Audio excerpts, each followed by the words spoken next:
4 prongs of business focus, and why do they matter? End of the video, I'll tell you just that.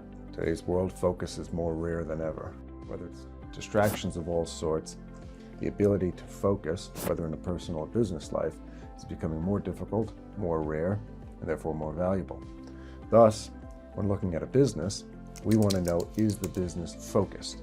And how is that focus defined? These are the 4 elements we like to look at, phrase as questions. 1, what do you do? Looking at a business, you'd say, what is the service, product, or offering that it provides? Specifically, what are the mechanisms within the business that allow these things to take place? If it's a service, what is the service? How does it work? What does it ultimately solve? If it's a product, what does it do? And what does it ultimately, again, solve for? We like to think of things from the perspective of solving pain, and therefore, the service or product that you have, what is it, and what does it solve for? That bleeds into the second question, who do you serve? Now in business, we all have customers, clients, or otherwise that we serve. So our product, service, or offering solves a problem or provides an outcome for a client base that we serve. And so how do we define that, and how focused are we in that definition? To say anyone could buy our thing, well, that's good, but at the same time, unless you're a multi-billion-dollar company, you may lack the focus necessary to get the best returns on your efforts. And so being able to define, we serve customers in this industry, in this geography, in this demographic, people that suffer from this situation, people that need this solution, people that have this pain. The more focused we can be with who we serve, the better. The third prong, what are you building? And so if we have a product, service, or offering, if we have a customer base that we've defined, the next question is, what are we building with the business? Is it something great? Is it something big? Is it something ambitious?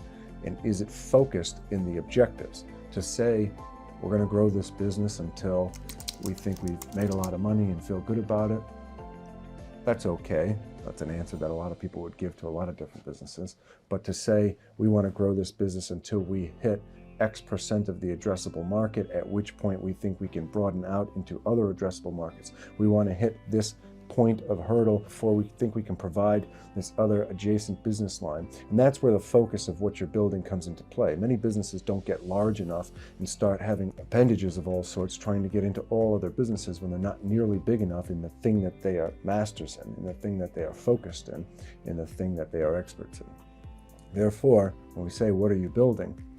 What we want to have in that definition or that area of focus is something that really has a meaningful amount of market penetration, a meaningful amount of market control, a meaningful amount of market dominance. Again, the winnings are not equally allocated to all of the participants in a competition. In reality, the top 1, 2, 3 people in a particular industry have the lion's share of all of the economics, while the rest is fragmented and everyone's fighting a race to the bottom of the lowest cost provider. Therefore, it's important to have enough focus in what you're building as a business such that you can be one of the top people in your specific, again, product, service offering, and in your specific demographic or client base. Second place person in the Olympics doesn't get on the Wheaties box, and no one really knows who they are. Keep that in mind when you're thinking of market positioning for what it is that you do as a company. And lastly, we have to think of the inverse. This goes back to Munger, Einstein's ideology of inverting thought. And what we mean by this is, what are you not? Sometimes it's harder to say precisely what you are than it is to say what you're not. And therefore, when you're thinking about your business, when you're thinking about the focus of the business, equal amount of thought should be put into what are you not and what do you not want to be. We are a company that represents businesses that are seeking to sell themselves, that are seeking to secure capital. We are not YouTube celebrities. We are not actors. We are not owner-operators of many businesses such as private equity. That's not to say that we don't use certain avenues by which we can provide our content, provide our guidance, and access the market, right? And so you will see businesses that utilize other avenues, but one has to be very focused in what you are and what you're not.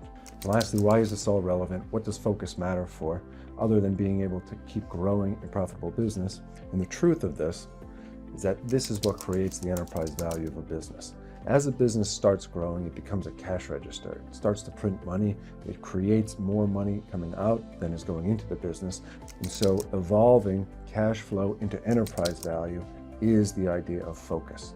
When the company does a very specific thing for a very specific audience, growing towards very specified and specific goals, and knows clearly what it is and what it isn't, that is when the business becomes an asset, not purely just a service that's throwing off cash.